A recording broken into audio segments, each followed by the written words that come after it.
Kumusta mga kaibigan? Sa Weller Channel ngayon, ipapakita ko kung paano i-download ang Google Play Store sa Android o kung paano ito paganahin. Pwede rin nating intindihin ito sa ganitong paraan. Para dito, pumunta tayo sa Settings. Dito, pumunta sa Apps at Notifications. Kahit wala ako nito, o kung pipiliin ko at i-type ang Play, wala akong Play Store.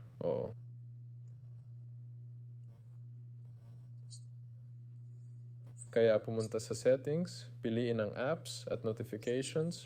Dito sa Apps Information, mag-scroll pababa.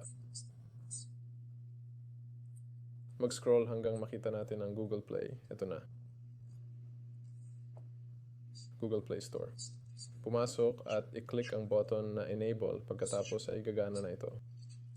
Kung hindi gumana, pumunta sa Google at i-type ang Play Store download. Ganito.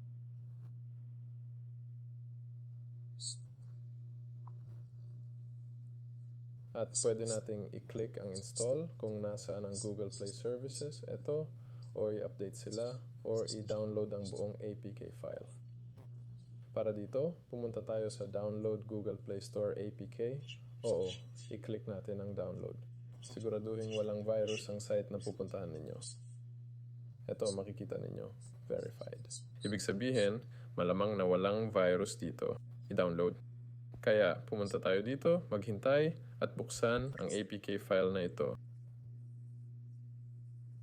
Ayan, i-click natin to, buksan at pindutin ang i-install.